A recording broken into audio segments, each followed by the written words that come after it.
बंधु माने आजिर एही कार्यक्रम को आपण मानकु स्वागत। आजिर एही कार्यक्रमटी सिंह राशि व्यक्ति विशेष मानक पई बहुत गुरुत्वपूर्ण अटे। कारण आजिर एही वीडियो रे आमे माने जानिबा जे सिंह राशि व्यक्ति विशेष मानक पई जुलाई 2025 किपरि रहिबो। आजिर एही वीडियो रे आमे माने सिंह राशि मासिक राशिफल उपरे आलोचना करिबा। सिंह राशि व्यक्ति विशेष मानकर स्वास्थ्य, शिक्षा, प्रेम जीवन, वैवाहिक जीवन, भाग्य, क्यारियर एवं व्यापार वाणिज्यर स्थिति किपरि रहिबो जुलाई 2025 रे से विषय रे विस्तार भाବରେ आलोचना करिबा। नवग्रहंकर स्थिति मध्ये देखिबा। नवग्रह केउ प्रकारर फल प्रदान करिबारे सक्षम हेबे। एहा सहित अशुभत्व प्रदान करुथिबा ग्रह मानक पई किछि विशेष प्रतिकार मध्ये जानिबा। सेथिपई आपणकर जदि सिंह राशि होई थाए तो वीडियोटी को लाइक करी चैनल टी को सब्सक्राइब करि देबे एवं कमेंट बॉक्स रे भक्ति एवं श्रद्धार सहित जय श्री जगन्नाथ निश्चय लिखिबे। तो बंधु माने आसंतु आरंभ करिबा आजिर एही कार्यक्रम जहा आपणकर जन्म राशि तथा चंद्र राशि उपरे आधारित होटे। तेबे राशि चक्रर 12 गोटी राशि मध्यरु पंचम राशि हेउची सिंह राशि एवं सिंह राशि राशिधिपति हेउचंती सूर्य। तेबे सूर्य आपणकर एकादश भावरे विराजमान अछंती। सूर्यंक सहित गुरु मध्य आपणकर एकादश भावरे विराजमान अछंती। आपणकर प्रथम भावरे विराजमान अछंती मंगल एवं केतु। सप्तम भावरे विराजमान अछंती राहु। अष्टम भावरे विराजमान अछंती शनि। दशम भावरे विराजमान अछंती शुक्र एवं आपणकर द्वादश भावरे विराजमान अछंती बुध। तो सर्वप्रथमे आसंतु जानि नेबा आपणकर स्वास्थ्य किपरि रहिबो एही जुलाई 2025 रे। तेबे बंधु माने कुंडलीर प्रथम भावटी होई थाए आपणक स्वास्थ्यर भाव, इम्युनिटी सिस्टमर भाव। आपणक प्रथम भावर अधिपति हेउचंती सूर्य। सूर्य आपणकर एकादश भावरे विराजमान अछंती। बहुत भल स्थिति रे विराजमान अछंती। किंतु 16 जुलाई को सूर्य आपणकर द्वादश भाव को चलन करिवे। तेबे 16 जुलाई पर्यंत स्वास्थ्य आपणकर बहुत भल रहिबो। स्वास्थ्य रे कोनोसी प्रकारर समस्या देखा देबो नाही। किंतु 16 जुलाई परे सूर्य आपणकर द्वादश भावरे टिके दुर्बल होई जिवे। कारण द्वादश भावटी को कुंडली रे भल बोली माना जाय न थाए। द्वादश भावटी होइताय त्रिक भाव, रोगर स्थान, हॉस्पिटल भाव।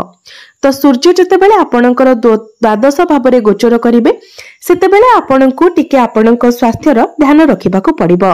16 जुलाई परे आपण जतेबेले केवारे ट्रैवल ले जाउछन्ते सेतेबेले आपणकर खाद्य पानीयर विशेष ध्यान रखंतु।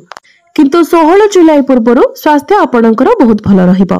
एबे आसंतु जानिबा आपणकर शिक्षा क्षेत्र किपरि रहिबो एही जुलाई 2025 रे। विद्यार्थी मानक पई किपरि रहिबो जुलाई मासटी। तो बंधु माने कुंडलीर पंचम भावटी होइथाय आपणकर शिक्षार भाव।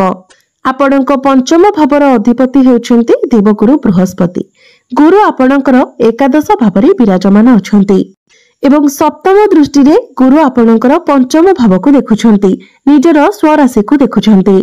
शनिकर दृष्टि मध्य आपणकर पंचम भाव उपरे रहुछि। अर्थात ज्ञानर कारक ग्रह गुरु एवं कर्मर कारक ग्रह शनि उभयंकर दृष्टि आपणकर पंचम भाव उपरे रहुछि। तो निश्चित भावरे आपण आपणकर पाठ पढ़ा क्षेत्र रे परिश्रम करिवे एवं गुरु आपणक मध्यरे मैच्योरिटी लेवल को बढ़ाइबे, ज्ञान बढ़ाइबे, जहा फल रे पाठ पढ़ा आपणकर बहुत भल रहिबो। पाठ पढ़ा को नै आपण जदि किछि बड़ डिसिजन नेबा पई चाहुछन्ते ताहा मध्य आपण नै पारिबे। कारण पाठ पढ़ा पई समय संपूर्ण भावरे आपणकर सपोर्ट रे रहुछि। जदि आपणकर किछि एग्जाम अछि तो एग्जाम निश्चित भावरे आपणकर भल हेबो। जदि आपण गवर्नमेंट रिलेटेड किछि एग्जाम देउछन्ते तो निश्चित भावरे सेथिरे आपण कृतकार्य हेबे। एहा व्यतीत जदि आपण किछि एडमिशन नेबा पई चाहुछन्ती, फॉर्म फिल अप करबा पई चाहुछन्ती सेथि पई मध्य समय आपणक पई बहुत भल रहिबो। तो मोटामोटी भावरे देखिबाको गले जुलाई मासटी आपणकर पाठ पढ़ा पई बहुत भल रहुछि। एबे आसंतु जानिबा आपणकर प्रेम जीवन किपरि रहिबो एही जुलाई 2025 रे। तेबे बंधु माने कुंडलीर पंचम भावटी आपणक शिक्षार भाव हेबा सहित पंचम भावटी मध्ये होइथाय आपणक प्रेम जीवनर भाव। तो आपणक पंचम भावर अधिपति हेउछन्ती देवगुरु बृहस्पति। गुरु आपणकर एकादश भावरे विराजमान अछन्ती। आपणक प्रथम भावर अधिपति सूर्य मध्य आपणकर एकादश भावरे गुरुंक सहित एकत्र विराजमान अछन्ती। जहा आपणकर प्रेम जीवन पाई बहुत शुभ प्रभाव पकाइब। 16 जुलाई पर्यंत आपणकर प्रेम जीवन बहुत भल रहिबो। आपणक मध्यरे अंडरस्टैंडिंग भल रहिबो, कनेक्शन भल रहिबो, आपण परस्पर को भल भाबरे बुझी पारिबे। किंतु 16 जुलाई को सूर्य जेतेबेले द्वादश भाव को चली जिबे सेतेबेले आपणक मध्यरे टिके मिस अंडरस्टैंडिंग देखा देई पारे, जुक्ति तर्क देखा देई पारे। सेतेबेले आपणको आपणकर प्रेम जीवन उपरे ध्यान रखिबाको हेबो। 16 जुलाई परे आपणको आपणकर क्रोध उपरे मध्य नियंत्रण रखिबार अछि, कारण मंगल आपणकर प्रथम भावरे विराजमान अछंती। अग्नि तत्वर ग्रह अग्नि तत्वर राशि रे विराजमान अछंती, तो आपणक मध्यरे क्रोध एग्रेशन ए सब अधिक रहइबो। तबे ए सब उपरे आपणको कंट्रोल रखिबार अछि। एबे आसंतु जानिबा आपणकर वैवाहिक जीवन किपरि रहिबो एही जुलाई 2025 रे। तो बंधु माने कुंडलीर सप्तम भावटी होइथाय आपणक वैवाहिक जीवनर भाव, आपणक जीवन साथीर भाव। आपणक सप्तम भाव अर्थात वैवाहिक जीवनर अधिपति हेउछंती शनि। शनि आपणकर अष्टम भावरे विराजमान अछंती एवं आपणक सप्तम भावरे विराजमान अछंती राहु।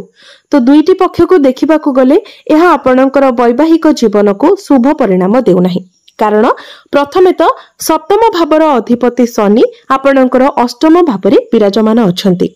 अष्टम भावटी को कुंडली रे भलो बोली माना जाय न थाए, कारण एहाकु त्रिक भाव कहा जाय थाए।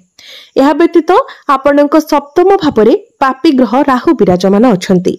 दीर्घ 18 वर्ष परे राहु आपणकर सप्तम भावरे गोचर करूछंती एवं आगामी 1.5 वर्ष पर्यंत राहु आपणकर सप्तम भावरे रहिबे एवं शनि 2.5 वर्ष पर्यंत आपणकर अष्टम भावरे रहिबे एवं दीर्घ 30 वर्ष परे शनि आपणकर अष्टम भावरे गोचर करूछंती, जहा फलरे आपणक राशि रे वर्तमान शनि 2.5 मध्य चालुछि। तो जे पर्यंत राहु आपणकर सप्तम भावरे एवं शनि आपणकर अष्टम भावरे अछंती से पर्यंत आपणक वैवाहिक जीवन उपरे ध्यान रखिबार अछि। आपणकर वैवाहिक जीवन रे दुई प्रकारर समस्या देखा देई पारे। हुए तो आपणकर वैवाहिक जीवन रे किछि डिस्टर्बेंस होई पारे, नचेत आपणक जीवन साथींकर स्वास्थ्य रे किछिटा समस्या देखा देई पारे। एही समय आपणकर जीवन साथी छोट छोट कथा को नेकी आपणक सहित जुक्ति तर्क करिवे। आपणकर छोट छोट कथा रे ही से नाराज होई जिवे, आपणक सहित आर्गुमेंट करिवे। तेबे बंधु माने आपण माने निश्चित भाबरे एहार प्रतिकार करिनेबा उचित। प्रतिकार गुडिक आमे भिडियो रो शेष रे जानिबा। एबे आसंतु जानिबा सबुठारो गुरुत्वपूर्ण विषय वस्तु आपणकर भाग्य, क्यारियर एवं व्यापार वाणिज्यर स्थिति किपरि रहिबो एही जुलाई 2025 रे। तेबे बंधु माने कुंडलीर नवम भावटी हेउछि भाग्यर भाव। आपणक नवम भावर अधिपति हेउछंती मंगल।